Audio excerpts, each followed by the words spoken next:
So we were discussing that in mantras 15 and 16, the mood changed from just discussing philosophy and metaphysical knowledge to actually devotional prayer.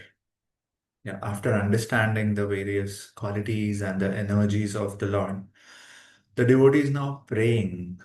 Praying for what? Not merely to know God, that is jnana, but actually to directly see Him, have His darshan. So this is a heartfelt cry of a devotee whose understanding is that the absolute truth is not some principle or light or cosmic power or a law. The supreme truth is actually a person, Bhagavan Sri Krishna, and I want to have his darshan. And what is interfering in that darshan? The effulgence, the effulgence of the body of the Lord, which is Brahman effulgence, Hiranmaya Patra. That is what the devotee is praying. Please remove this so I can have your darshan. Yeah. And in verse 16, the devotee says that I want to have your Kalyanatama Rupa. That is the darshan I want. Your most auspicious form. A form which has personality, which has rasa, which has relationships. I want to have darshan of Bhagwan himself. And what does it take to have darshan of Bhagwan? It requires mercy. Just intellectual effort cannot lead us there. We require mercy. Otherwise, we can keep doing Vedic study or Shravanam or Tapa or yoga. But you cannot mechanically force the Lord to reveal himself. The Lord says in Bhagavad Gita that, I can choose who to reveal myself to and whom to cover myself from. So only when we have Krishna's mercy, mm, Dadami Buddhi Yogam Tam. Only when Sri Krishna gives us the knowledge to come to him, only then can we approach him. So please remember the dependence factor in bhakti. We are dependent on the grace of the Lord. We are not like a jnani who's trying to ascend through knowledge or a yogi who's trying to ascend by discipline. A devotee prays, a devotee serves, a devotee surrenders, and then a devotee receives mercy. Okay, so this is the theme of 15 and 16, and the prayer continues in the next mantra. Let's chant. Yes, let's chant the 17th mantra. Vayuranilam amritam athedam bhasmantam shariram om kritosmara kritosmara kritosmara kritam smara. Very unique mantra. What does the devotee pray? Let this temporary body be burned to ashes, and let the air of life be merged with the totality of air. Now, O my Lord, please remember all my sacrifices. And because you are the ultimate beneficiary, please remember all that I have done for you. So, this is a prayer of grace. What do you see when you hear this prayer? That is also the yogic process that as we reach closer to liberation, what do yogis do? They let the material elements of their body merge with the totality of matter. So the earth element in the body merges with bhumi. The air element in the body merges with the totality of air. So this is the yogic paddhati.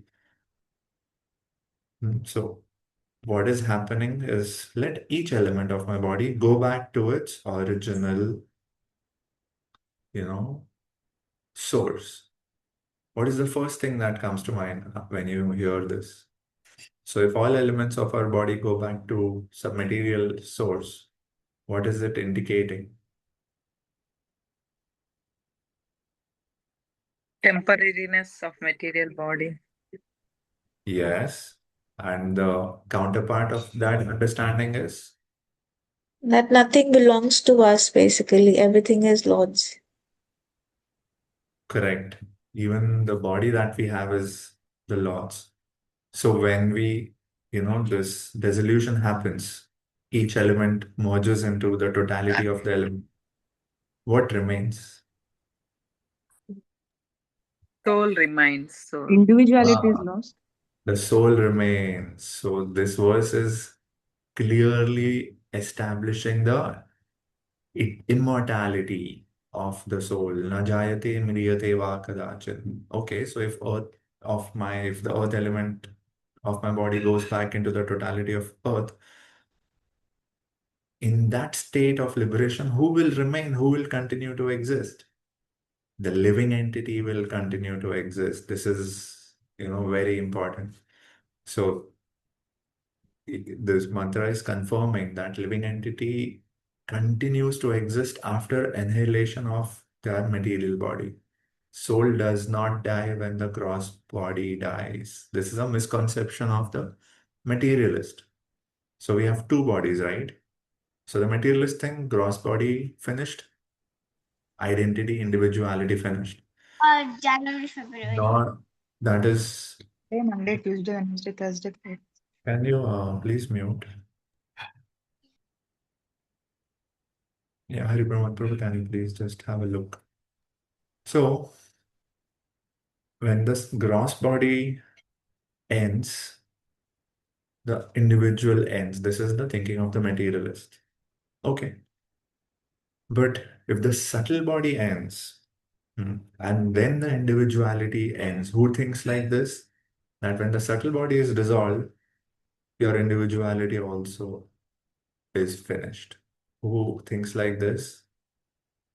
The Mayavadis who want to merge into the existence of Brahman. For them, their individuality doesn't sustain beyond liberation. So both materialists and impersonalists, or as Mayavadis speculate, both of them, their views are countered by this mantra.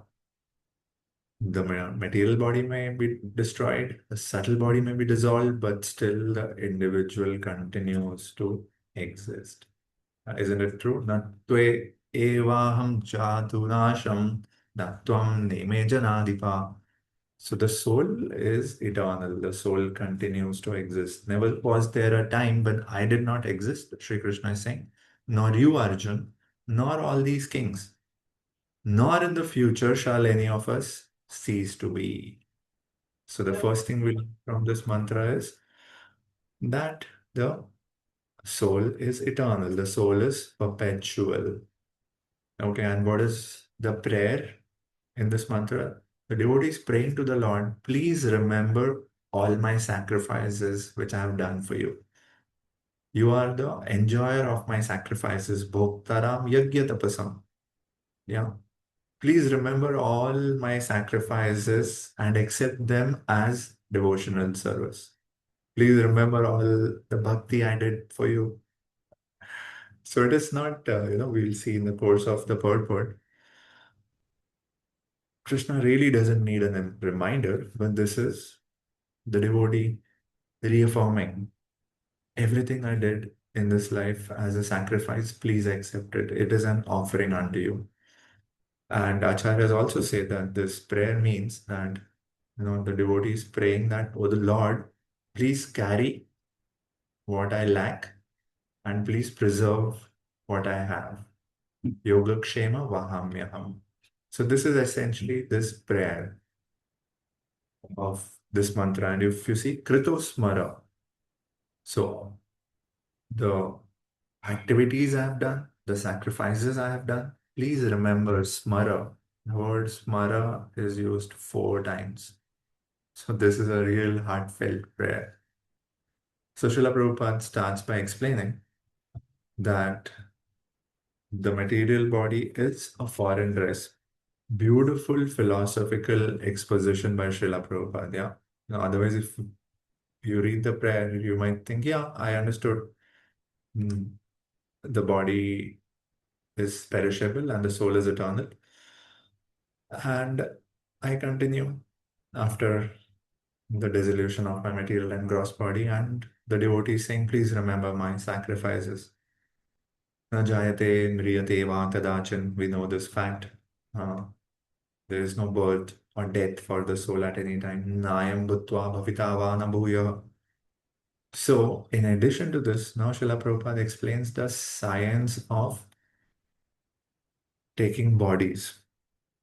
Who are we actually? Are we the body or the soul? Very interestingly, Srila Prabhupada puts it that this body, mind body complex, is foreign to us.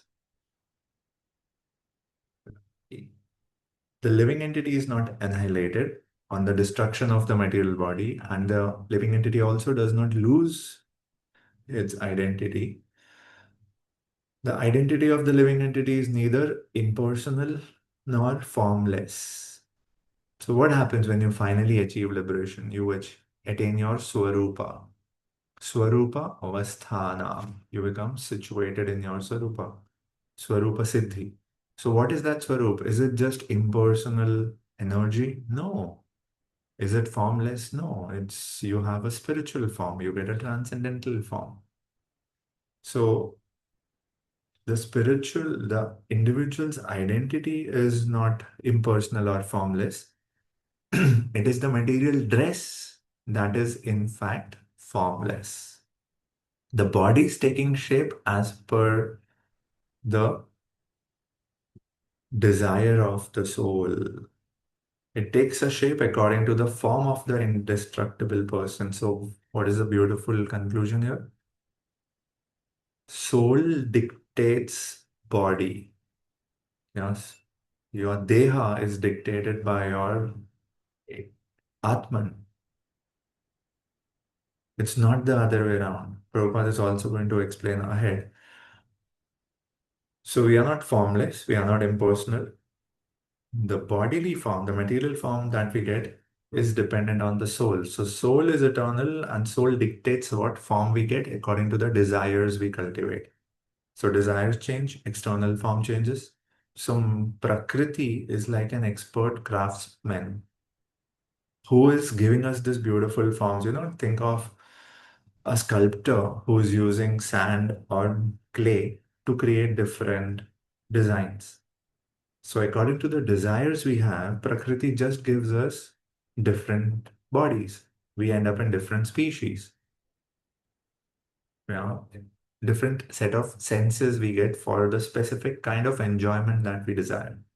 Shrotram Chakshu, in the Bhagavad Gita, 15th chapter. Everyone is enjoying using a different equipment. The cat is enjoying using the cat equipment of senses. A human being has a human equipment of senses. So, as per our desire, the form changes. Prakriti is just giving us different forms. So, in the longer picture, what is significant and what is changing, what is insignificant is the body. And we take it to be the exact opposite. We think I am this, and this is all that matters, and I have to serve this body mind. In the course of time, Prakriti has given us so many bodies in the past. Until the time we maintain desires, we will get so many bodies in the future. Material nature displays wonderful workmanship by creating varieties of bodies for living beings, jivas, according to their propensities for sense gratification. So each Atma will have a different desire for bhoga. Prakriti will give them a suitable form. So human beings are not meant, to eat meat or flesh. Human teeth are so made that they can chew and cut fruit and vegetables. So we should think this. That is how we see evolution. We are given a certain body, there is a certain way we are expected to live. So our bodily, formation leads us to a life of sattvic and non-violent life. So what is deciding your deha? Ichha. Your desire is deciding your deha. You can note this. Desire dictates deha. So don't think, how will I don't know my future. The desires you cultivate today decide your day or tomorrow. In fact, at every moment, by newer and newer desires, we are creating unlimited bodies for the future. Can you imagine how much, you know, how much are we increasing our account in the material realm just by having more and more material desires? Prakriti will facilitate, but we will have to continue here. That's the thing. So, what is more important? The soul is more important. The soul stays, the deha changes form. So, in any case, whether we have an animal body or a human body, this body itself is foreign to us. Yeah. In the cycle of evolution, a living entity changes bodies one after another. So, this is the Vedic evolutionary theory. How do we consider evolution? Not by the body. We talk of evolution in terms of evolution of the soul, which reaches its full development in a human species. So there is a difference. When the biologists talk of evolution, they're talking of the body. They say how it, evolved from aquatics to amphibians to terrestrials to primates and then humans. They are just speculating, looking at the external body. But here we are saying we can change the desires a soul can have, and therefore the destination will change. So we see bodies as different apartments in a city. In a city, there might be a very expensive apartment and there might be a slum. What you can afford depends on what is your income level. Same for the soul. If the soul has earned enough, you know, piety and positive desires, they can evolve to higher and higher species, reaching human form.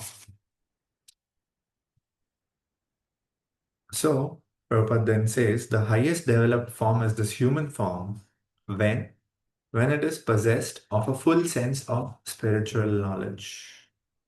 So, human form with spiritual knowledge is the pinnacle of evolution from Vedic perspective.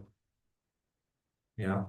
And this highest development is described in this mantra that one should give up this body, which will be turned into ashes, and allow the air of life to merge into the eternal reservoir of air.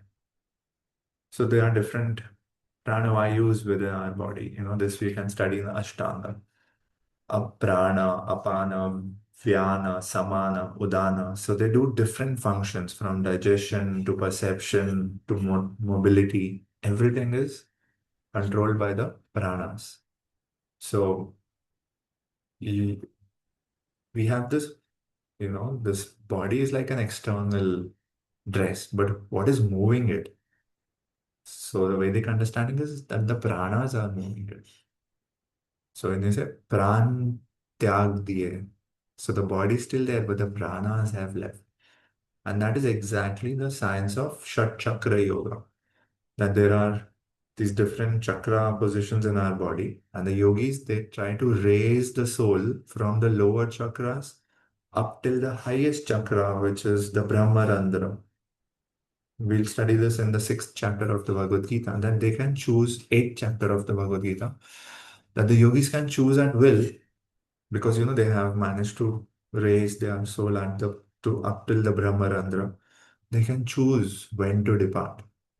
So they wait for Uttarayana, yeah, when the sun is in its ascent and it is the bright fourth night. So they look for perfect cosmological alignment and then they give up their soul so that it reaches a higher destination. But devotees don't worry about the alignment of the planets because we are surrendering to Krishna, who is Sarva Loka Maheshwara. The planets are controlled by Krishna. So you don't need to worry what dasha do you have. If you are a surrendered Krishna Bhakta, Krishna will take care of all your alignments. So these yogis generally study how to control the Vayu and raise it to Brahmarandra, and from there they can transfer themselves to any planet.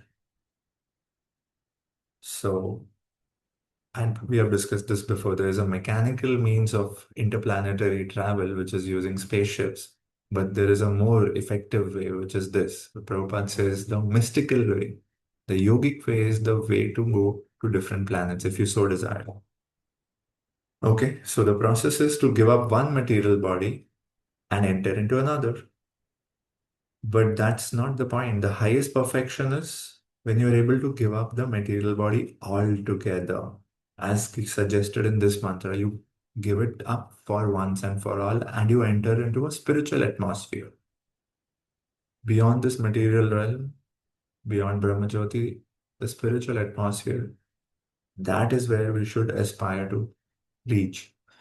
And, the prayers in the Upanishads also have this indication that where should you meditate? Om Tat Vishnu Paramam Padam Sada Pashyanti Sureva.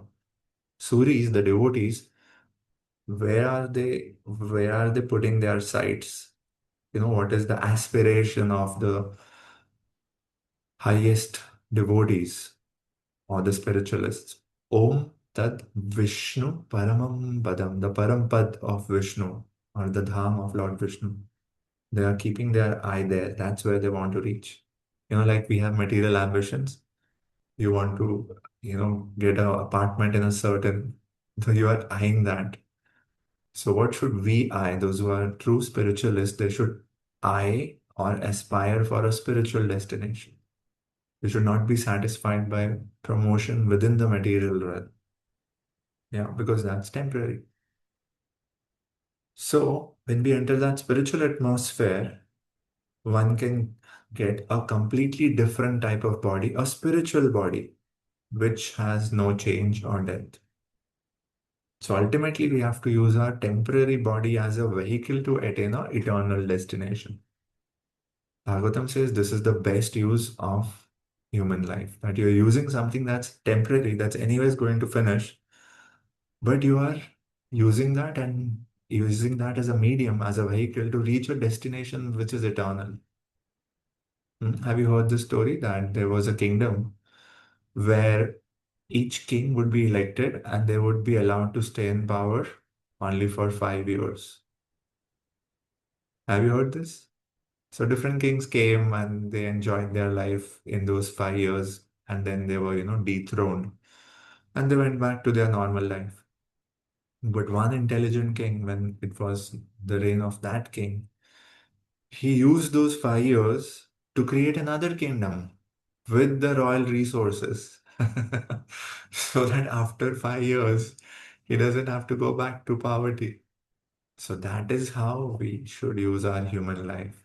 First, we saw at the start of the purport, we should change the way we think. We should think that this body is changing forms. This is one form which I have got in infinite forms previously and in the future. What is really significant is the soul and the desires that I am cultivating. So let me focus on my desires rather than giving so much importance to my form and giving pleasure to these senses, which are just, one form which I've got this time. So,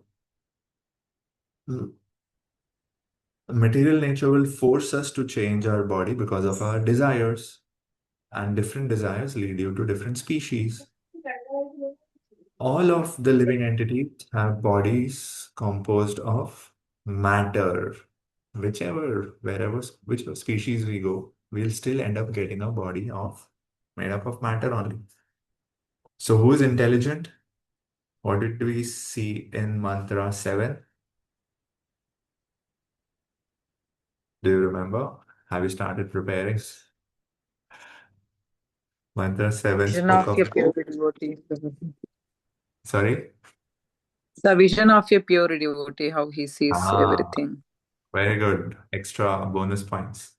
Ekatvam anupashyataha. To see the oneness. So what is the oneness? You see everyone as a soul. You don't care for the external form. Is it a dog form or is it a Brahmana form? A soul used its free will properly, so they got a Brahman form. A soul misused its free will, so they got a dog form. But what is important is not the form, it's a effect. What is important is the soul and its desires. So that is the oneness that a Mahabhagavad sees. And this also comes in the Bhagavad Gita, Vidya Vinaya Sampanne, Brahmani Gavihastini, Shuni Chaiva Shvapake cha, Panditaha Samadarshina. So this is, this is not theory. We should really try to practice this in real life. People might think you are gone crazy, but it's a beautiful sadhana. First, to meditate that how my one soul is taking so many forms in the past and in the future. So, what is significant? That's one meditation. Second, to see others as Atma. So, this will give us conviction to take to spirituality more seriously. So, how do we get different bodies? Depending on our karma, desires and karma both. So, whether we do pious or vicious activities, punya or papa. So, the point is, different bodies will keep coming, but what is the perfection of the body? Is a human body in full consciousness, spiritual consciousness. So we are like very close to it. If we are, so close and still we don't take advantage, it will be like the biggest misfortune. So Lord says in the Bhagavad Gita that Bahunam Janmanam Ante Jnanavan Mam Prapadyate Vasudevam Sarvamiti Sa Mahatma Sudurlabha. So, even in human form, it takes different levels of realization to reach to the conclusion that Vasudeva is everything. One might reach, Jnani might have self-realization. I'm the soul, I'm not this body. But that is insufficient. Like we discussed in the previous verses, just worshipping a Sambhuti, the parts or the impersonal feature, that can also lead you to nihilism, cynicism. There is no meaning to life unless you complete the second part of the spiritual journey, which is God realization. Otherwise, it's a very scary space. Trust me, I meet people and they are, not yet accepted a personal form of God, but they are very realized, very knowledgeable. So they suffer. They don't want to be in this world, but they don't know what to do. It's actually suffering. So this culture of knowledge reaches perfection only when the knower comes to the point of surrendering unto the Supreme Lord Vasudeva. Vasudevam Sarvam iti sa Mahatma Sudurlava. So one becomes a Mahatma when they realize and recognize Vasudeva as everything, the source of everything and its presence, Vasudeva's presence in everything. Okay, now Prabhupada says this, what we were discussing. Otherwise, even after attaining knowledge of one's spiritual identity, that means you are the soul. If one does not come to the point of knowing that all our jivas are part and parcel of Krishna, Mamai Vamsho Jiva Loke Jiva Bhuta Sanatana. So first is Dehinosmin Yatha Dehe, I'm not this body. Second is Mama Eva Amsha, I'm Krishna's Amsha. So that creates relationality. Otherwise, you are a soul hanging in vacuum. If one does not come to the point of knowing that we are part and parcels of Krishna, one has to fall down again into the material atmosphere. One must fall down even if he has become one with Brahma Jyoti. Yanya Arvindaksha Vimuktamanina. There's this beautiful verse in Srimad Bhagavatam which says that those who offend you, Yashmat Anadrita Yushmat Charanam Bhuja. Those who disrespect your lotus feet. What do we mean by disrespecting or offending Lord's lotus feet? Declaring that Lord does not have a form. Arey, Lord is like, I have a form. Don't be, like the Asuras want to attack me and harm me physically. The impersonalists are doing the same thing philosophically. They are attacking Bhagwan, philosophically, they want to, make him impersonal, formless. So that is an aparadh when we don't accept that Lord has an eternal form. And as a result of that offense, we fall back into material realm. Did they achieve liberation from where they fell down? No, because they did not accept the eternal form of Bhagwan, Swarupa of Bhagwan. They never achieved liberation. They were in a place of their imagined liberation. Vimukta manina. To get liberation, we need blessings of Lord Hari, right? Lord Vishnu. So if you deny and decry, and don't accept Vishnu in his personal form, how will you get liberation? So it's just, their imagination. And that itself, that imagination of liberation is also not sustainable. They fall back from there also. So did you understand what are the two steps for spiritual freedom? First, Atma Sakshatkar. Is that enough? No. Second is Bhagavad Sakshatkar. Jivara Swarubhai Krishnera Nityadas. How am I related to Krishna? That is the second part. When you have both of these together, then your liberation is complete and sustainable. So we are all spiritual sparks. If Lord is like the sun and Brahmajyoti is like his rays. So, in those sun rays, you see different particles. So those particles are like us. We are those particles in the sun rays, innumerable jivas. And what is that state in Brahmajyoti? As we discussed, only Sat. Yeah. Is full of spiritual sparks that are individual entities with the full sense of existence. What is this full sense of existence? The Sat feature. Sometimes these living entities want to enjoy and therefore they are placed in the material world. Why? They want to be Ishvara. Very beautifully Prabhupada writes here, and we have used this before. The desire for lordship over matter, over Prakriti, the desire of lordship over Prakriti is the material disease of the living being. Ishwari Bhav over Prakriti is the disease that we have. That is why we are here. That is why we are conditioned.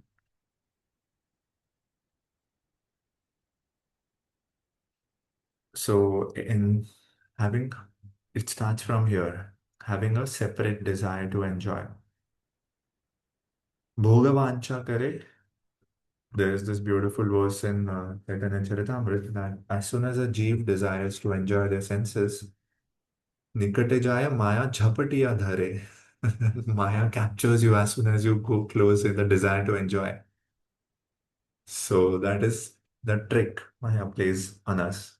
It makes us feel that you will be the Lord, but no, Maya will capture us. And we will be forced to the strict laws of nature. What is the law of nature? Karma. Whatever desire you have, that body you get. Once you get that body, you have to function according to that body only. You cannot go back now. Okay. Bhagavancha kare. So the whole problem starts from coming under the spell of sense enjoyment. Having bhoga vancha. That puts us in this cycle of transmigration or changing body. Like somebody lures you, like small kids, they are so innocent. If somebody comes and shows, oh, I have a small puppy, do you want to come and see in my car? I have a chocolate. And what happens when the kid innocently goes to their car? They kidnap the kid. So, what do parents advise? Don't accept anything from strangers. So, that is our condition also. We have been lured into Maya. So, Brahmajyoti, having a desire to gain nirvana moksha, or entering Brahmajyoti does not represent mature knowledge, Srila Prabhupada says. Okay, so somebody will say, I'm convinced I don't want to have lordship over matter. I want to become one with Brahman. That is not mature knowledge. Only by surrendering unto the Lord completely and developing one's sense of spiritual service does one reach the highest perfection stage. So we discussed, even from Brahmajyoti, one can fall down if there is no sense of worship and service. Without accepting Bhagwan, you cannot reach the highest stage of perfection. Sayujya is an unnatural position. But Dasya is our constitutional position. So Jnanis and yogis might reach Sayujya, but that is not natural. You will also feel uncomfortable, or it'll not last. But Das, the position of being a Das, that's constitutional. So Seva is the conclusion, surrender and Seva. So we are in this mantra, the devotee is only expressing. Yes, Prabhu. Saluji means Sorry, Prabhu, I didn't explain that. There are 5 kinds of mukti, and the lowest kind of mukti is sayuja. Is that what you're asking? So there are other forms of liberation which are personal, but sayuja is completely impersonal. You end your individuality. That is exactly what Srila Prabhupada warns us against. I think I have read this in the Nectar of Devotion also, this Correct. word. Yes, So, we'll read it in Bhagavad Gita also. So there are 5 kinds of mukti: sayujya, samipya, shashti, Salokya salokya, and and one more. So the Sarupya. sarupya, getting the same form as the Lord, getting the same destination, reaching the planet of the Lord, having the same opulence as the Lord. Samipya is getting the proximity of the Lord. And Sayujya is, there is no personal relation with the Lord. It's just impersonal merging into Brahman. It's called Nirvan Moksha. Okay, so this is surrender and service will help us reach the final perfectional stage. Is this clear? So, what is this devotee doing basically in Mantra 17? They are preparing for death. They are preparing and praying at the time of death. They are praying, please, I want to enter the spiritual kingdom. I don't want anything else. Please remember my activities. Please remember my sacrifices. He's making this prayer at the time of death with full consciousness of his past deeds and of the ultimate goal. What have I done? What karmas have I accumulated? And where is my destination? Om Tat Vishnu Paramam Padam. I want to reach the Paramam Padam, no compromise.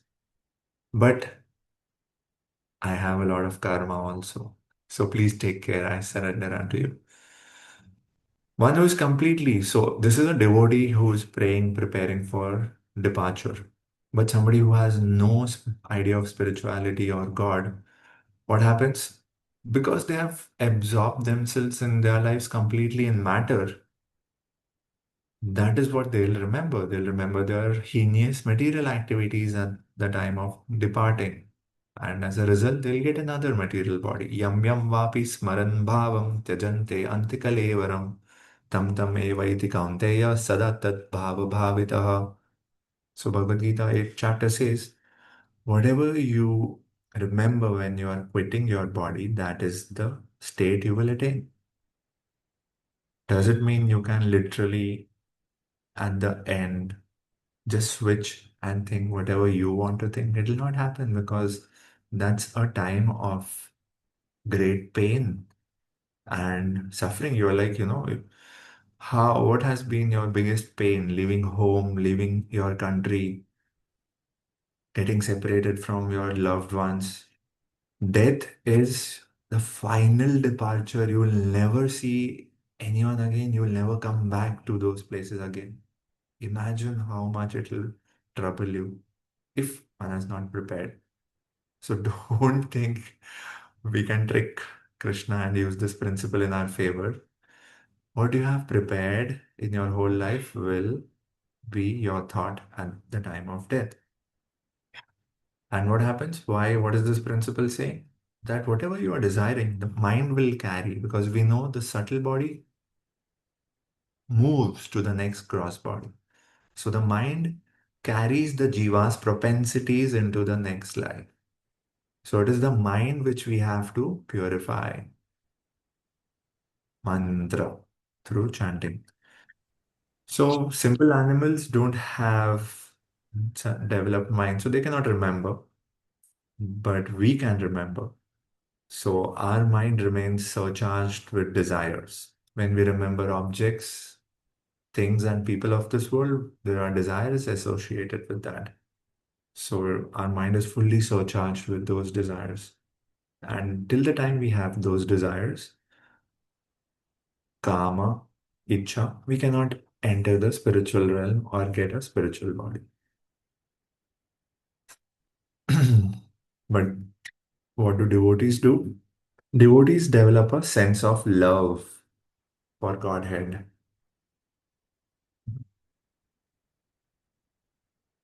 So we practice that in the course of our life, we cultivate love for Bhagwan. So what happens?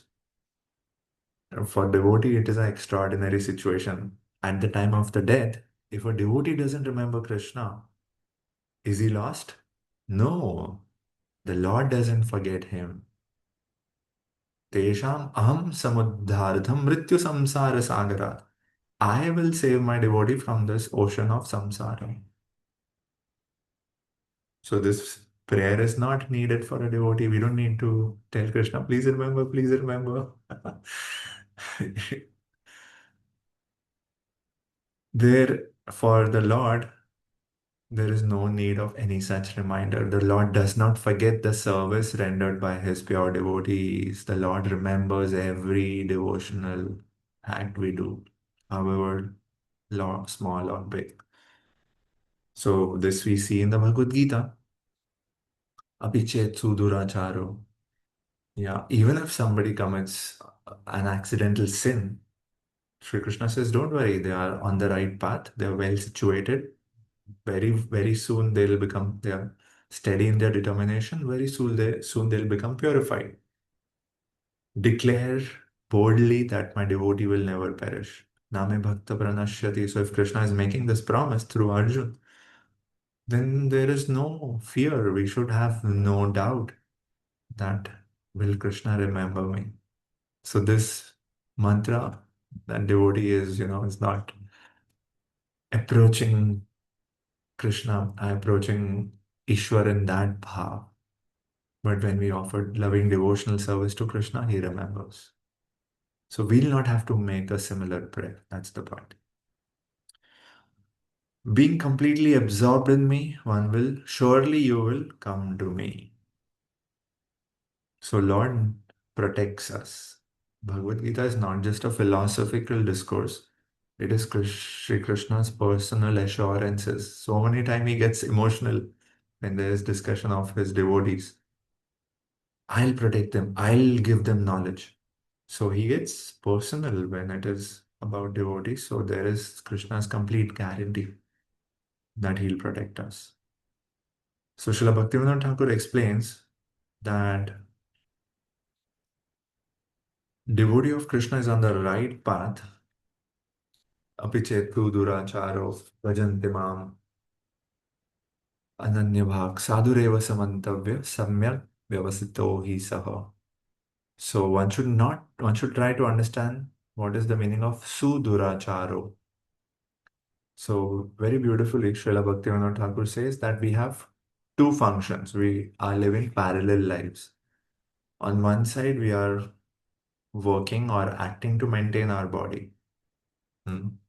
Social status, mental development, cleanliness, basically whatever you do to, for your living, for survival. nourishment, struggle for existence, all of that comes in maintenance. That's one track. Second track is self-realization. Whatever activities you do with the identity of being Krishna's eternal servant. What are those activities? Bhakti, Shravanam, Kirtanam, Smaranam. So we have two functions in our life. One is maintenance, Jiveta, and other is Tattva Jigyasa or Bhakti. So one must perform these two different functions along parallel lines because you cannot not maintain your body. You need to do the basic responsibilities to be in this world. That's okay. What is happening, the point Srila Bhaktivinoda Thakur is making is that we have these two paths. When we begin spirituality, the proportion of maintenance is high and devotional activities is less. As we make progress, the proportion of material activities reduces and the proportion of spiritual activity increases. Isn't it natural? So one who is in this journey, because their proportion of material attachment and desires are slowly tapering, accidentally, occasionally they might have material desires. It's okay. They are on this journey of proportionally increasing their spiritual path. The proportion of activities for the maintenance of the body decreases in proportion to the increase in devotional service. Okay, so we have to reach a certain point. Think of it as in like a line where maintaining body that is reducing, and the spiritual devotional activities are increasing. So Srila Bhaktivinoda Thakur says you have to reach a certain proportion of spiritual activities after which there is no fear of falling back into worldliness. As long as the proportion of devotional service does not come to the right point, there is a chance for an occasional exhibition of worldliness. Apichet sudurachara. So sudurachara means somebody who accidentally, occasionally displays worldliness because their proportion of bhakti has still not reached that threshold, after which there will be no such problem. Such a beautiful explanation. And such imperfections will come to end very shortly because of the grace of the Lord. So this one should be convinced and continue on the right path. Even an occasional occurrence of worldliness does not hamper one in the advancement of self-realization.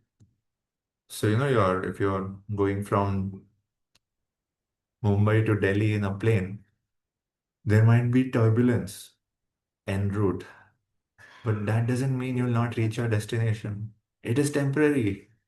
It is because the airflow is resisting in a certain way that the engine's thrust is not able to overpower it. So sometimes there is turbulence. That is okay, but you will reach your destination. Don't jump off from the plane. And I am so fallen. I cannot do this. I am in Maya. This is all our, just victim mentality. So whatever we have discussed, going, having a, but approaching Sri Krishna with surrender, this is not available to impersonalists. Why? Because they are attached to the Brahma Jyoti feature. They cannot, like the prayer in the 15th mantra, please remove your dazzling effulgence. So they are still attached to that effulgence. They have not been able to cross over that covering. They do not believe in the personality of Godhead. So for them, it's entry denied. They cannot reach a spiritual atmosphere. Their business is mostly word jugglery and mental speculation. So they might talk philosophy, but because they don't have the favor of the Lord, they'll not be able to achieve. This is, when Arjun asks Lord Krishna in the Bhagavad Gita, which is better? Should I approach you in a personal form or an impersonal form? So Sri Krishna beautifully, in the 12th chapter, He doesn't, mince any words. He says, yeah, that is also one of the path, but it is full of klesha. Klesho adhikata rastesham avyaktasakta chetasam. Those whose minds, chetasam, are asakta, are attached to what? Avyakta, unmanifest. For them, the path is full of klesho adhikataras. What kind of klesh? Intense suffering. Avyakta hi gatir dukkham devadbhir avapyate. Because we are in an embodied form, it's very difficult to approach the unmanifest. We have no conception of anything that's subtle. Forget unmanifest. So that is a very difficult road. So the path is, it starts with suffering and it ends in suffering. So if somebody is fortunate in that path, they might come to the conclusion, Vasudevam Sarvam Iti.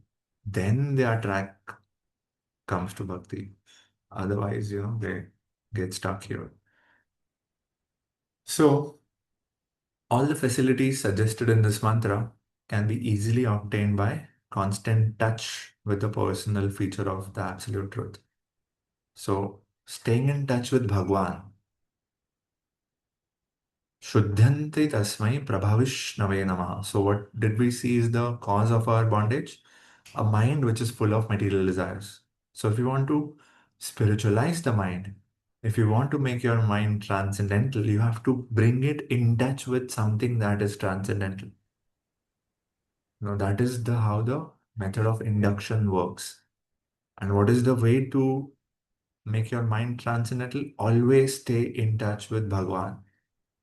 How to stay in touch with Bhagwan? Prahlad Maharaj beautifully gave us Navvida Bhakti. Shravanam Kirtanam Vishnu Smaranam Padasevanam Sakhyam Dasyam Archanam Vandanam Dasyam Sakhyam Atma Nivedanam Iti Pumsarpita Vishnu. So these are the 9 ways or 9 limbs of worshipping Krishna. This is Navvida Bhakti. Understand the purpose behind these 9 limbs is to keep us, means our mind, always in touch with Bhagavan. That's it. Hearing, Shravanam. Parikshit Maharaj heard from Bhagavatam and he perfected his life. Kirtanam, glorifying. Keep chanting the glories of Krishna. So Shukdev Goswami, by narrating Bhagavatam, he achieved perfection. Then remembering, Prahlad Maharaj perfected his, the process of remembrance. Aren't these beautiful ways of staying in touch? So these are direct soul activities, please remember, because you are in direct touch with transcendental Bhagwan. This is different from karma mishra bhakti, where you offer your karma. That is still having a varnashram identity. You still consider yourself a Brahman, Kshatriya, a Brahmachari, Grihastha. Naham Vipro Nacha Narpati.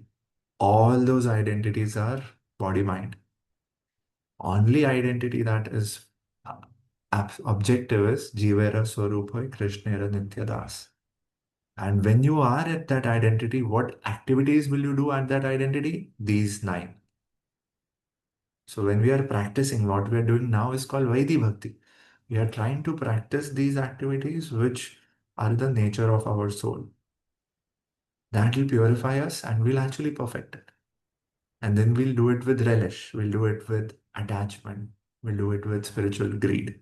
That's the success.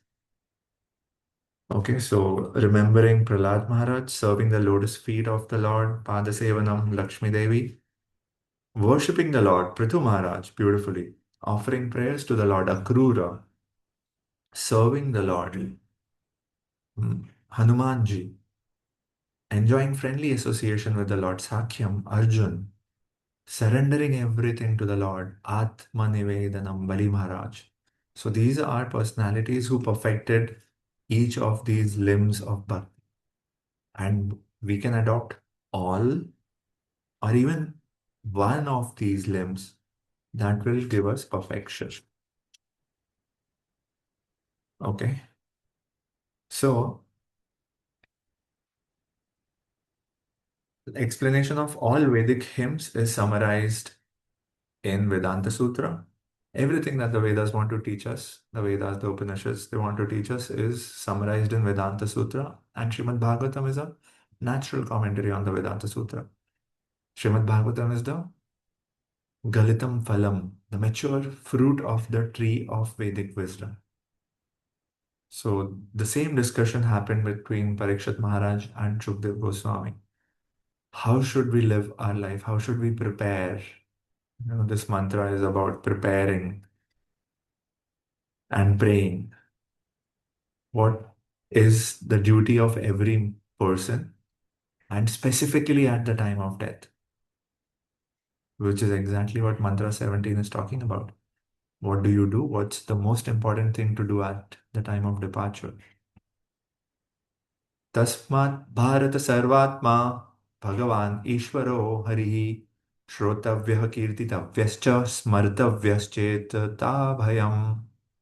So if you want to go beyond bhayam, the bhaya, the biggest bhaya in the world is the bhaya of death. The fear of death is the greatest fear. So if you want to overcome the fear of death, what should you do? Shrotavya, kirtitavya, smartavya. Hearing, chanting, and remembering. So we have discussed this in our study of Srimad Bhagavatam. First canto is going on. So beautifully we arrive at this conclusion. Otherwise, materialistic society is just engaged in earning artha in the day and indulging in kama at night. So, kama, artha. There is no dharma, no moksha, no prema. So, they have dismissed God's existence in so many ways, materialistic people. How have they dismissed God's existence? Primarily by declaring God to be impersonal. As soon as you take away properties, personality, it is as good as atheism, because there is then what remains? It is empty. So, a very subtle way of being an atheist is to be an impersonalist. But in the Vedic literature, it is declared that God is a sentient being. So many places, the word Purusha, and attributes of a personality, controller, provider, protector. Why would they use these words if God was just light? Yeah, so are the Vedas wrong in describing the glories and qualities, or is the interpretation of the impersonalist mistaken? And God's activities are as good as Himself. There is no difference between Krishna and Krishna Nam. So when you chant, you are actually, like Prabhupada said, constant contact with the personal feature of absolute truth. That is what you're doing. You're coming in touch with Bhagavan. And when we are discussing Hari Katha, Hari Kirtan, again, constant touch of Bhagavan. So there is no difference between the two. Yeah. His glorious activities are identical with himself. That is why we stress so much on Kirtan. Kirtan can include Katha also. The point is, that is the best way to associate with Krishna constantly. One should not engage in prajalpa. One should mold our life in such a way that we can engage in godly activities. Coming back to mantra 1, Isha Vasyam Idam Sarvam, keeping God in the center of everything. So, unless we practice this, how do you think you can pray to the Almighty to remember your sacrifices? Because at death, your body will be dislocated. There's this beautiful prayer by Kulashekar Maharaj. Krishna Tvadiya Padapankaja Panjaranta. Oh Lord, what will happen at the time of death? My throat will be choked. I'll be in pain. I don't think it's possible to remember you at the time of death. So let my mind submerge itself in the lotus of your lotus feet right now. Do we know when are we going to see our point of death? None of us know. So, what is the best course of action? Right now, let my mind get immersed in Krishna's Smaranam. We might, not see someday will be our last day, but we'll never know it. It's so scary. So let our mind be absorbed in Krishna's Smaranam when? Now, not even tomorrow. What is sacrifice? Coming back to the translation. Kritosmara, Kritosmara. Whatever I have done, my sacrifices, please remember them. So Srila Prabhupada beautifully says, sacrifice means denying the interest of your senses. Something you are holding back. You are fasting when the whole world is feasting. That is sacrifice. That is tapasya or yagya. So who are you doing that for? Krishna is the Bhoktaram Yagya Tapasam. Our offering, our tapasya is Krishna is the enjoyer. So one has to learn this art of sacrifice. How do we deny the interest of our senses? By suppressing them? No. By employing the senses in the service of the Lord during one's lifetime. Rishikena, Rishikesha Sevanam Bhaktiruchyate. Bhakti is to use our senses in the service of the director of the senses, Rishikesh. So that is, this is so beautifully Prabhupada is connecting. Sacrifice means denying the interest of your senses. How? By employing it in serving the Lord. So it's just a matter of redirecting our senses. We don't have to deny them or suppress them. We are not on a yogic path. And whatever sacrifice you do in this way by serving Sri Krishna, you can utilize the results of that practice at the time of death. So whatever bhakti we are doing now, we'll benefit from it at the moment of departure. So, this is a very nice, humble prayer of this devotee saying that, please protect me. First, we saw that the soul is eternal. That is what this prayer is saying. And this mantra is not just saying, give me a peaceful death. It is saying, I want an eternal destination. Otherwise, many people who don't have an idea of Bhagwan or Bhagavad Dham, their prayer is sometimes let the soul depart peacefully. No, that's not what Ishopanishad is praying. It's saying, please, let these elements go back into the elements. Let me come to you. Please remember my bhakti. Take me back to you. I really want to see you, Lord. So, and this, beautifully continues in the next mantra 18, which says, Agnenayas supataraye asman vishwani deva vayunani vidvan yudhi asmad juhuranam eno bhuyishtam te nama uktim videma. O my Lord, as powerful as fire, O omnipotent one, now I offer you all obeisances, falling on the ground at your feet. O my Lord, please lead me on the right path to reach you. And since you know all that I have done in the past, please free me from the reactions to my past sins so that there will be no hindrance to my progress. So, this is the final prayer of surrender, prayer of guidance. Please lead me. You lead me. This is also the beautiful prayer offered in Bhagavatam by the great devotees. Lord asks them, what do you want? The devotee says, whatever you think is best for me. Because Lord will know our best interest better than we can. So the best prayer is, whatever is in my interest, Krishna, please give me that so that I can come to you. Free me from my reactions. So that is rectification. The practitioner is praying for rectification. It's not just give me heaven. Will you work for it? Will you reform yourself? Yes, I'm ready to undergo the pain. I just don't want the reward. Otherwise, a lot of times we are impressed by achievements that people make in this world. We directly want the award. We don't want the pain behind it. So this prayer is saying, I am ready. Please rectify me. Please free me from the reaction to my past sins. And please guide me onto the right path. So this is a beautiful prayer of surrender. You see, Sri Ishopanishad, this is an Ishopanishad, and we have seen the flavor of the discussion. It's philosophical, it's a little abstract, but even this is concluding with clear surrender. Huh? So, obey senses. Who will you offer obeisances to? Brahmajyoti? So clearly, the Upanishads are presenting a supreme person to us. An ultimate perfection of spirituality is surrender.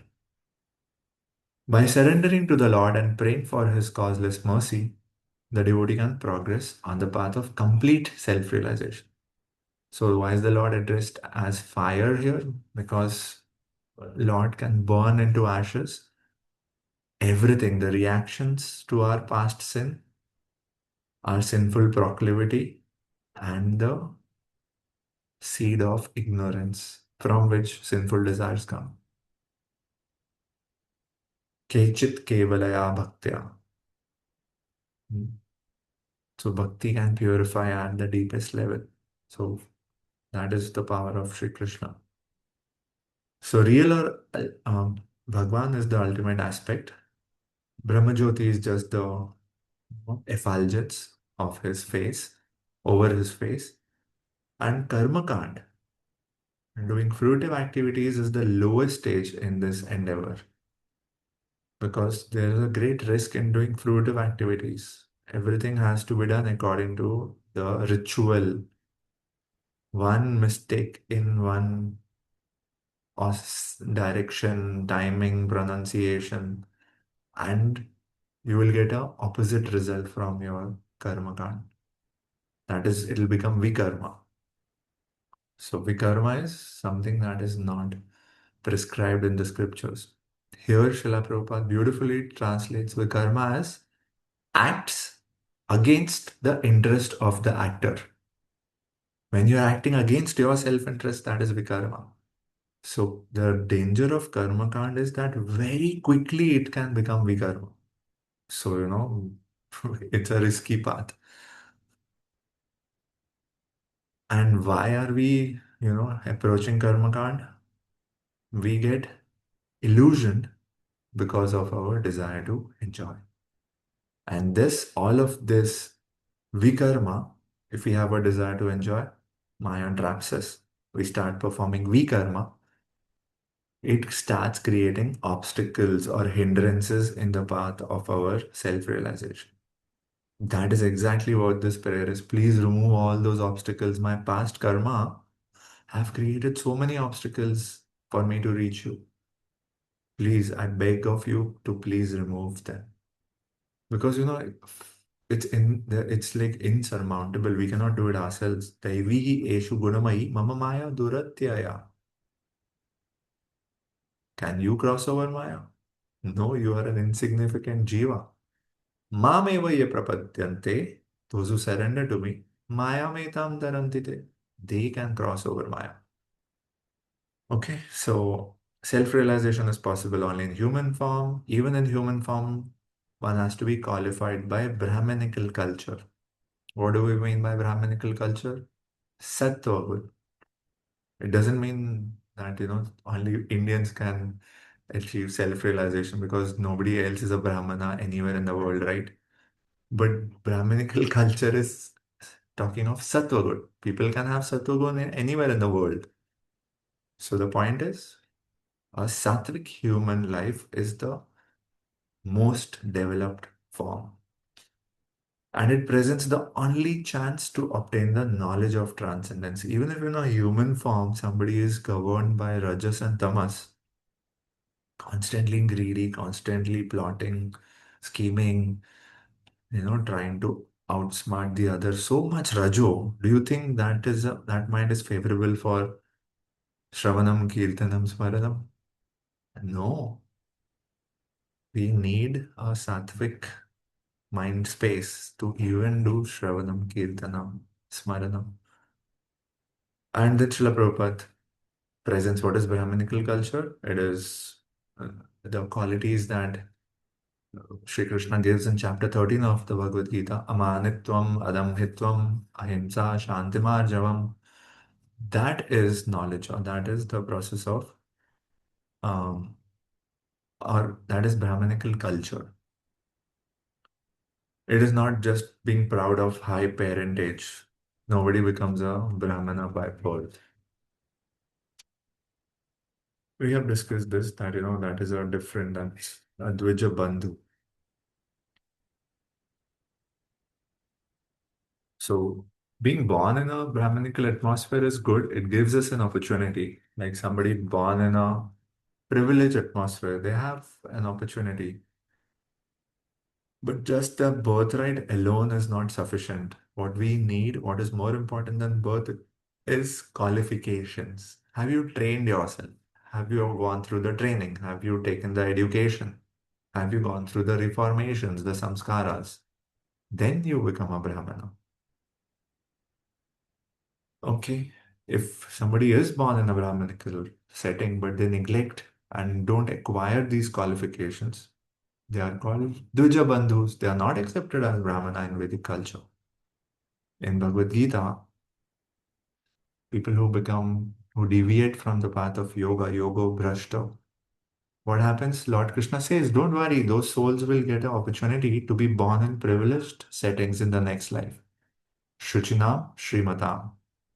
Either families who are spiritually evolved or Srimata, very opulent.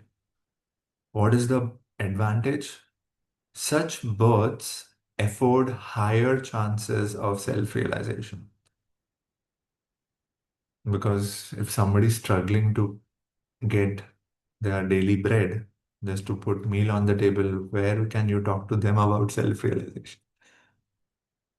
Yeah, so we need a certain favorable atmosphere, and these births afford us higher chances of self-realization. And if we lose those chances due to illusion, then we are wasting our great opportunity of human form of life. In Bhagavad Gita, we will see in the 7th chapter, this category is called Naradama, who had got everything, but they were an illusion and therefore they could not take advantage. They become lowest of the mankind. Then Prabhupada presents the three paths of karma, jnana, and bhakti. That when we perform these regulative principles, one is promoted from karma to jnana. And after many, many lives of cultivating jnana, bahunam janmanam ante jnanavan ma prapadyate, one surrenders to Vasudev. That is general. Karma to jnana, jnana to bhakti.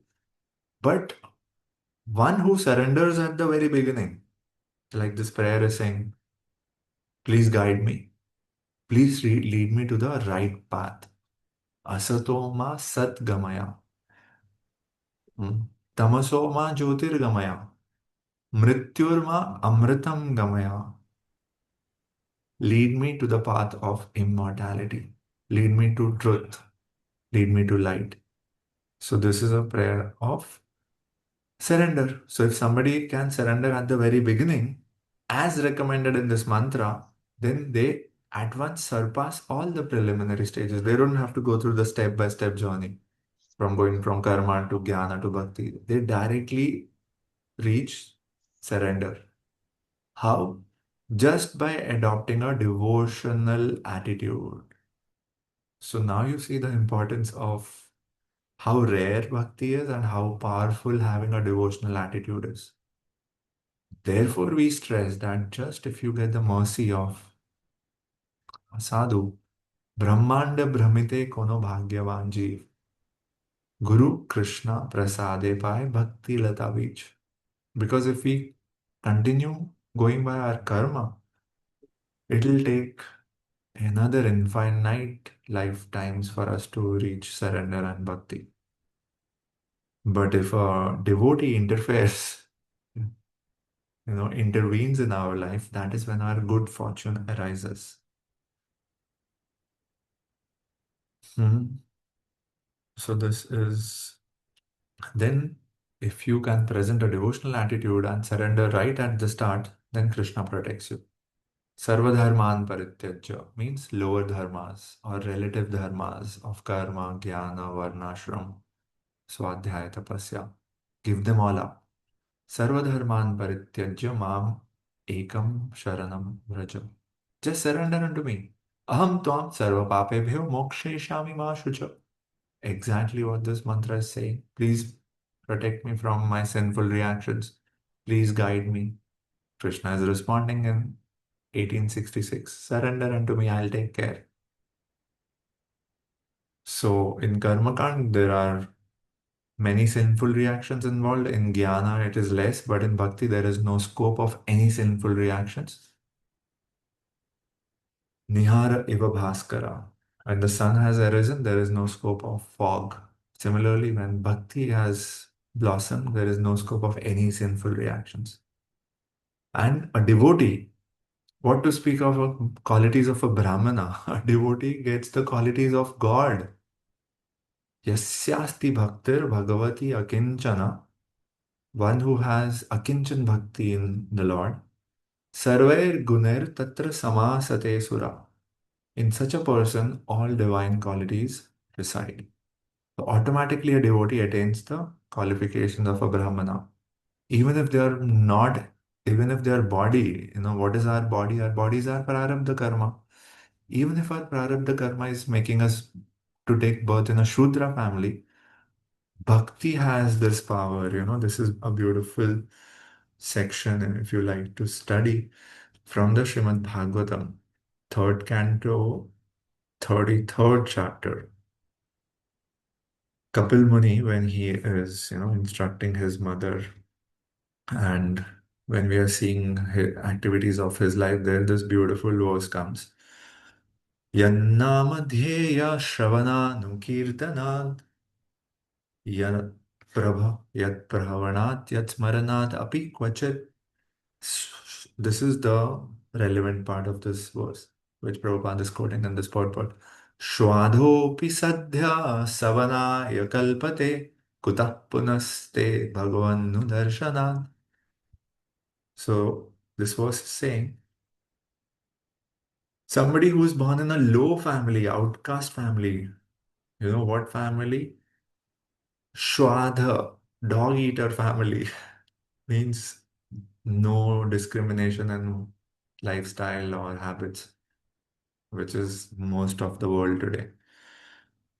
Even somebody born in such a family, otherwise in Vedic culture, that will become outcast and reject Shudra. This verse says even they become eligible to perform Vedic sacrifices. Savanaya. Savana is to do Vedic rituals. For that, you need to be a Brahmin, a bodily Brahmin. Even that qualification is granted. That is the power of the Nama, Shravana, and Anukirtan of the Lord, and Prahavana, offering obeisances. Even if he once utters the holy name of the personality of Godhead or chants about him, hears about his pastimes, offers obeisances unto him, or even remembers him, they can become qualified.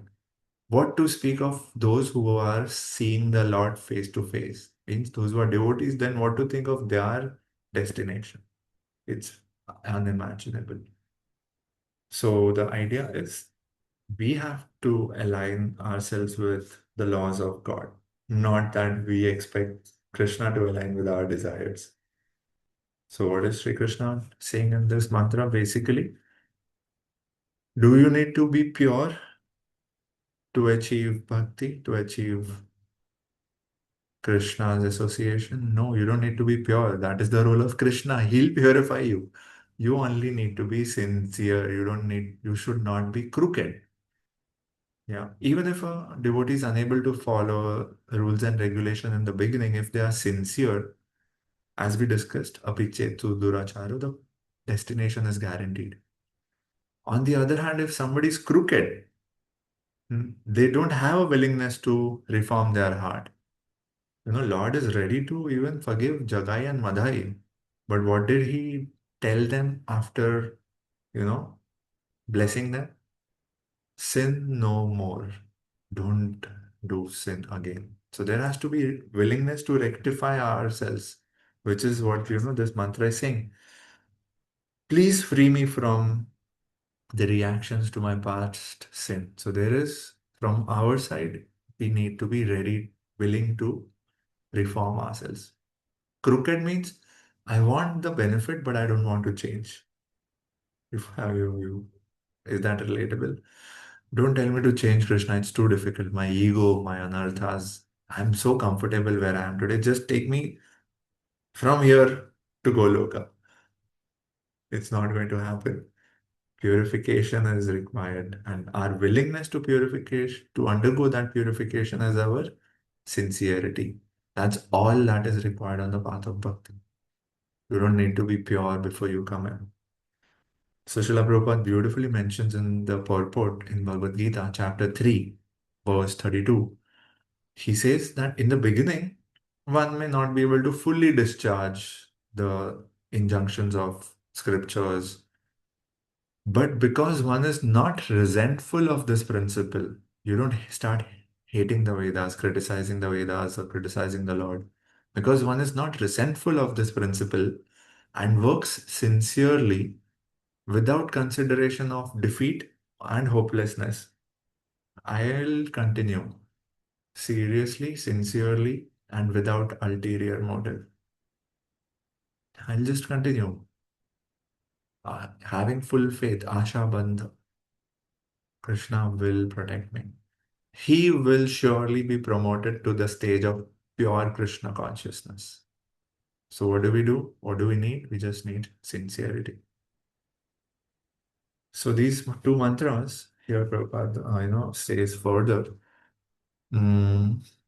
Yeah. Since the omnipotent Lord is situated within the heart of everyone, he can give directions. Dadami buddhi yogam tam yena mam upayantite. So if he's pleased by seeing our bhajatam priti purvakam, by seeing us offering him loving devotional service, out of his compassion, he can give us knowledge by which we can come to him. Such directions means directions from the Lord given to us within the heart. Such directions are especially offered to the devotee, only for devotees. Bhajata priti purvakam. Who can offer priti? Yogis, jnanis, karmis? No. Priti means exclusively we are talking of pure devotees. So even if such a devotee desires something else, Krishna will give him bhakti. That is the way of purifying us. Swacharnamrita diya vishaya bhulaiva. And we as conditioned souls are attracted to Vishaya. Vishaya means both material sense object and it also means poison. Krishna says, Ami abhigya vishakeno diba. I am omniscient. How can I allow my child to have poison? Swacharnamrita diba. I'll give my devotee the nectar of my lotus feet, having which my devotee will forget sense gratification. Swacharnamrita diva vishayi bhulaiva. That is our only hope. Otherwise, by our own effort, the glamour and glitter of Maya is too overwhelming. Okay, so in the case of devotee, even if a devotee says, I want sense gratification, Krishna will say, no, I'll give you bhakti, come here. As far as others are concerned, God gives sanction to the doer only at the risk of the doer. You want it? Okay, take it. You have the requisite karma, you can have it, but you will get the consequences. Yeah, so be ready for that.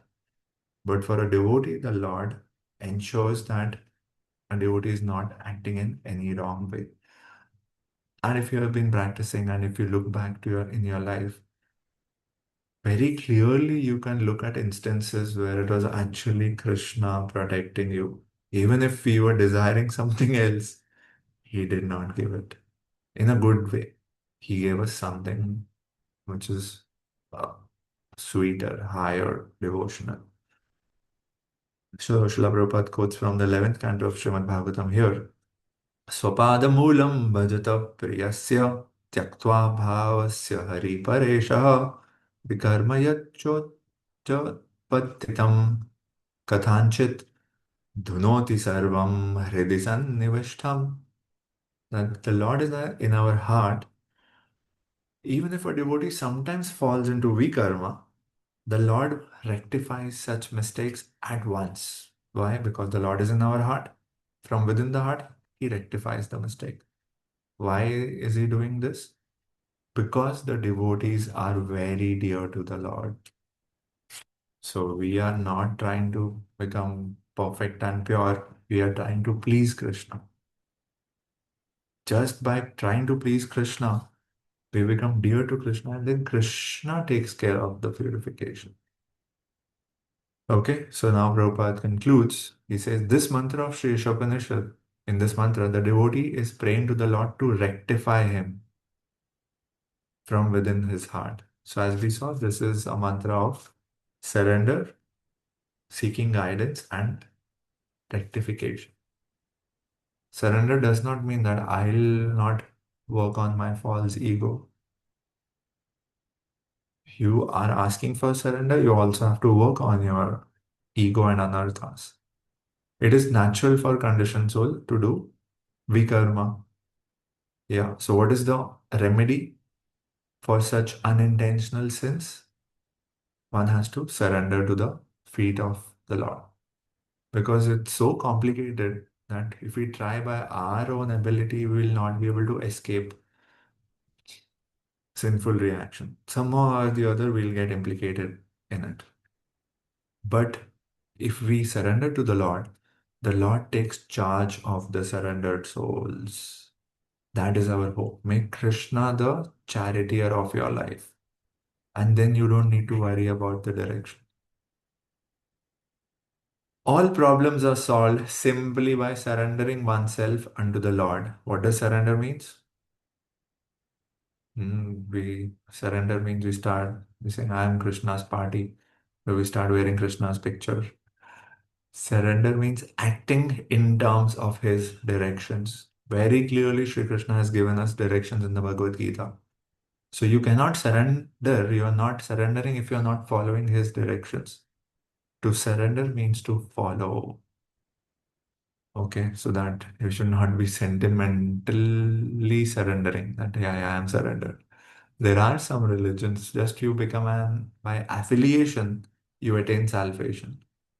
You accept yourself as a person of this faith, that's all. Now you will get heaven. Krishna says, no, you also have to work. You have to follow my directions. And directions are given by Guru, Sadhu, Shastra, externally, and Paramatma internally, Chaitya Guru. So it's okay if somebody is not, some people might say, I don't have access to Guru. Chaitya Guru is always with you. If you are sincere, Chaitya Guru will give you jnana to bring you closer to him. Thus, the devotee fully enlightened with Vedic knowledge is protected in all respects. What connection do you see here? Protection is coming from enlightenment. So this is not mundane jnana. This is knowledge of the Lord acts as our protection. Our enlightenment from Vedic knowledge is only going to protect us. Vedic knowledge is transcendental. You cannot achieve it by mundane ways. You need the grace of Guru and Krishna. Yasya deve para bhakti, yatha deve tatha guru. Only by unflinching faith in Guru and Krishna can we get bhakti. If one takes shelter of a guru, that means Krishna has blessed us. That is indication of Krishna's grace, that you get an opportunity to surrender to a guru, a true guru. And who is the guru? Sakshad Haritvena Samasta Shastrir. When the guru comes in your life, by the grace of Krishna, the guru is actually a representative of Krishna only. So Krishna's grace means you get a guru. Guru's grace means you get Krishna. Thus, the spiritual master, the Vedic injunctions, and the Lord Himself from within. So, Guru, Shastra, and Paramatma all guide the devotee in full strength. So, can you imagine if you're guided by all of them, and what protection and what confidence will you have in your life? In this way, there is no chance for a devotee to fall again into the mire of material illusion. The devotee thus protected all around, Name Bhakta Pranashyati. Such a devotee is sure to reach the ultimate destination. And what is that process? So that Srila Prabhupada, refers to the method given by Suta Goswami when he's questioned by Shaunakadi rishis. What is Ekantata Shreya? What is the highest benefit for humanity? Savai pumso paro dharma yato bhaktir adhokshaje aituki apratihata yayatmasu prasidati. So this was the answer of Srila Suta Goswami, that bhakti which evokes prema for the Lord, that is the highest for all humanity. And what is the way to get that? So that is given in these verses which Srila Prabhupada is quoting here. Srimad Bhagavatam, Canto 1, Chapter 2. And we have been just discussing these verses in our Bhakti Vaibhav. If you like, you can, hear that section. Very systematically, it goes through this, which starts from Shunvatam Swakatham Krishna Punya Shravana Kirtana Hridyantastu Abhadrani Vidunoti Suhritsatam. So systematically, the process from hearing to the anartha nivritti, and then how nishtha bhaktir bhavati naishtiki. Once the impurities are gone, then we start the bhakti. After nishtha is called naishtiki bhakti. There you don't get any resistance. Now you are trying, but there are so many challenges. After nishtha, it becomes seamless. And then the influence of the gunas are removed. Kama, Lobha, that is also removed. Sthitam, Sattve, Prasidati. One is situated in the mode of pure goodness.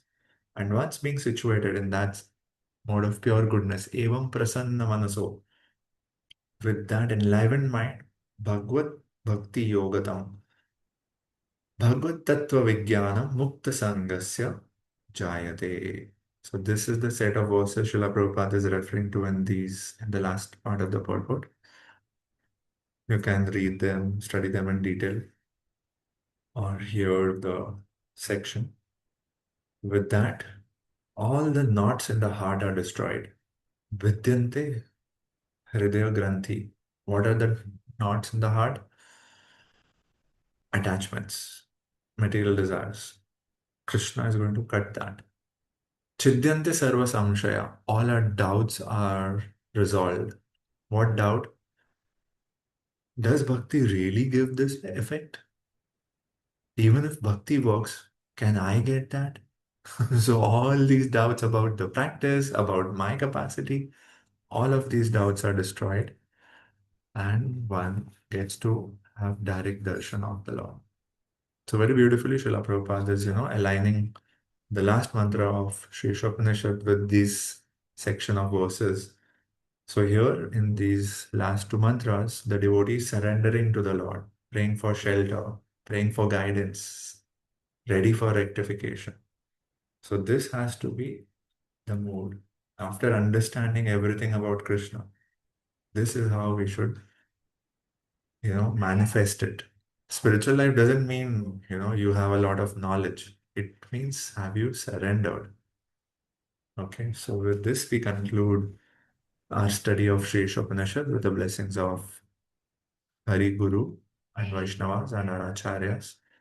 So, what is a devotee supposed to understand from this journey of Sri Upanishad? That understand Krishna's material and spiritual energies. That material energy is temporary, spiritual energy is eternal. Then understand Brahman, Paramatma, and Bhagwan. Brahman is only Lord's effulgence. Paramatma is Lord's localized expansion. Only Bhagwan feature is the complete truth. Therefore, the prayers to please reveal your beautiful face. And also understanding the nature of the Jiva. Jiva is one with the Lord in quality, but eternally distinct as a servant. We are Nitya Das. We have the same nature as Krishna, Satchidanand, but we are eternally his Das. And how can you see the Lord? Is knowing the Lord sufficient? No. We aspire for darshan. How can we have his darshan? By his mercy alone. How can we attain the Lord's mercy? By heartfelt devotional prayers, which is what these last four mantras were about. So we don't conclude the study by some intellectual conquest. Now I understood everything. Ishopanishad is ending with a very humble prayer. Oh Lord, I do not want to be obstructed with your Hiranmaya Patra, your effulgence. I don't want partial realization. I don't just want to know that you exist. I want to see you. Please reveal your beautiful, auspicious personal form. Let me see you as you actually are. This is how Ishopanishad concludes. Thus end the Bhaktivedanta purpose to Sri Ishopanishad, the knowledge that brings one nearer to the Supreme Personality of Godhead, Krishna. Hare Krishna. Srila Prabhupada ki jai. Any doubts or thoughts?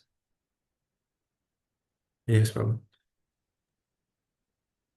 We are a little over time, so if anyone wishes to leave, they can. Yes, Prabhu. Prabhuji, two queries. Mhm. One is that you mentioned about whatever sacrifices that we make in our spiritual progress. Means not living a so-called worldly life, going through austerity. But even you mentioned about fasting that we do, and other people are enjoying the so-called food. So, when we are going through this, so is it, how do we take this as an like, how do the humility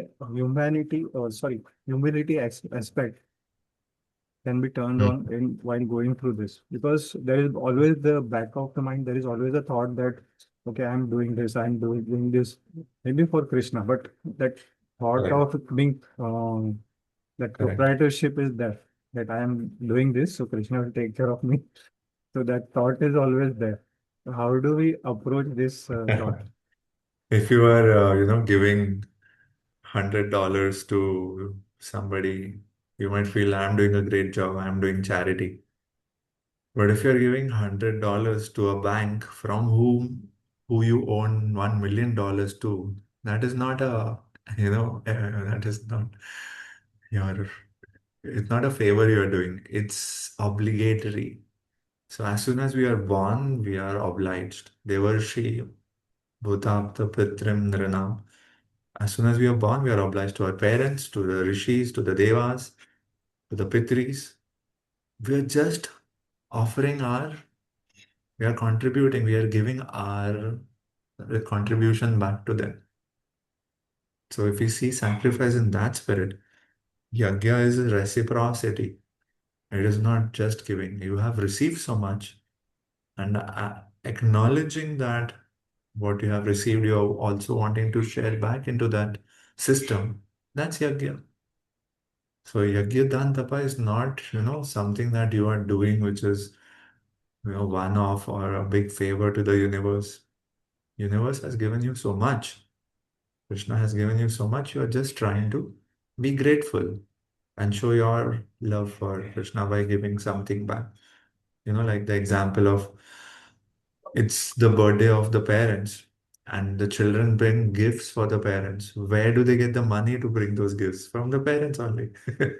So yajna has to be seen in that spirit. You want to give Krishna your priti.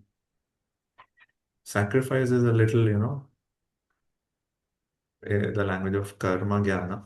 In terms of bhakti, we want to bhak give bhakti to Krishna, and anything can become a means of offering bhakti to Krishna. It can be food, patram pushpam phalam toyam. Krishna is not interested in the object; he's interested in your devotion. So look at your sacrifice as your offering of devotion to Krishna, as a gratitude of so much that you have received from Krishna and devotees. That's it. I always actually practice gratitude because that finds me in a more relative position. That Correct. Krishna has given us so much of thing, and there is very less that I can do on my part. I Absolutely. always think of that thing when such thought comes to me. Hmm. So Yeah. second, I mean, but a lot of gratitude has to be God-centered. yes, yes, yes. A lot of talks on gratitude going on generic. We are talking of, understanding how the universe is working, how Krishna has created the cycle of sacrifice, Yagya Chakra, then being grateful. Yes. Second thing that comes to me that um, in my spiritual journey, it's almost 18 years now. So Mhm. many times I have come across realizations. At one point of today's interaction, you mentioned that uh, we may make mistakes. We are always making actually, but when there is always mercy aspect from if I am doing something and I'm getting Correct. stuck over something, then Mhm. always that help comes, that divine help always there that puts me out of any situation, Yeah. and there is a transcendental intervention. Hmm. So how do I take that? In what spirit I should be taking it? We in our circle we call it spiritual realizations. Actually, they are Hmm. experiences of God's Correct. presence. Correct. 100%. I mean, I have had it in my life, and I'm sure you all have had it in your lives, the experience that you see that everyone around you is doing something which is, taking you away from Krishna. At that time, you might even not even know that this will take you away from Krishna, something that's not good. But you didn't do it. How did only you not do it? Why did you not get misled? So there are so many points in our life when we come through such situation, then we actually see Krishna protected us by sending some friends who were, you know, kind and also, aware, or through just the right instruction at the right time in different ways. But Krishna definitely, you know, protects us. That is the only hope. Otherwise, this world is, at every step there is danger. How much can we navigate ourselves? We'll get tired.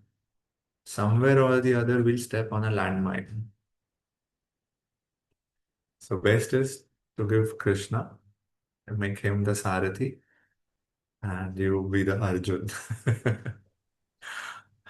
Thank you so much, Prabhu. Padam padam yat vipadam natesham. Yes, Mataji.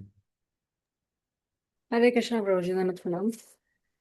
Prabhuji, in Mantra 17, Bhaktivinoda Thakur had said that we should regard a devotee of Krishna to be on the right path, even if he's uh, displaying sudurachar. So even Correct. at a practitioner level, while we are practicing, we also at some point, in fact, many times, Hmm. very often, we also develop sudurachar uh, behavior. We feel more guilty because others around us also they keep Uh, criticizing that what is the use of bhakti, etc. And I think I'm sure it happens with everybody. So that, Uh, and then the first thing that breaks is the forbearance, which in Mantra 18 they said that one of the right. Brahminical qualities. So how should one act in such a situation? Because definitely the relation should not go, should not be damaged with the other person, right? So while they're Mhm. criticizing, how do we develop forbearance? While they criticize you, Yes. do they understand bhakti? Are you talking of within the I devotional just a circle general question. When, or meeting anyone? yeah. I mean, Hmm. within the family, I mean, I've seen many people Hmm. talking about within the family episode. So, What do they say? That when you're not able to practice or sometime you fail, they point that out. That's what you're saying. yes. I mean, see, we have to understand the science of Krishna. Mm, That if somebody just says, if there is a 10-step experiment, and in step three, if you mix two chemicals, it's going to create a blast. If somebody doesn't know the 10 steps, they just see the third step and say, oh, you failed the experiment. No, the next step is going to be different. So if somebody doesn't understand the process, then we really cannot blame them for faulting us. That's what Prabhupada calls those who have a poor fund of knowledge. So, it's looking at them from that perspective that they don't know. That mm, makes it easier to forgive them. Otherwise, when two people are in knowledge and then you are faulted, that is a different situation. But if somebody is in lesser knowledge and they are pointing some fault in you, you should understand that they don't understand the process. There is assurance. This is the journey. This is part of the journey. So you should seek, once you are confident by discussing with devotees that you're on the right path, then other opinions should not really disturb you. You can practice forgiveness from the level of seeing them as they don't know better. mm. Okay. Thank you, Prabhuji. Hare Uh, Krishna. Thank you, Hare Krishna. Yes, Prabhu. Prabhu, sorry, I think it's too late. I would like to really Yeah. appreciate you, Prabhu, for taking this class by reading Prabhupada's purpose line by line, right? I really appreciate that, and we're I very sometimes thankful think for I making should. the subject very interesting for us. Yeah, I Prabhu, want to I go have, fast, Prabhu. I think before the class begins that today we'll cover a lot, but I cannot overlook those beautiful purports and those yes. gems in the purports. I feel that Yes. would be such a disservice. So I try, but I'm not able to do it. That is the reality. Thank you so much, Prabhu. Prabhu, I have one quick question. It is like a little bit Yes, detailed. Prabhu. Sorry about it. The Paramatma in the mantra 15, I just read the Paramatma feature of the personality of Godhead is one of the three plenary expansions, it is told. So, what is that Correct. one of the three? What does it mean, Prabhuji? That like are they talking about other plenary expansions there?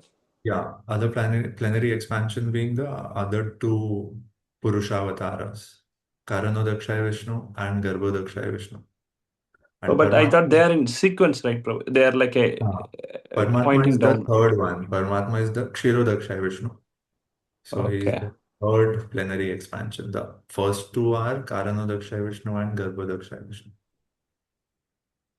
So Okay, what but they we also call, fall under the Paramatma is what we yes, understood yes, yes, last. Okay, but specifically the Paramatma applies to Kshirodakasaya Vishnu is what correct. you are. Okay, Correct. When we use the term Paramatma, it is referring to the Purushavataras.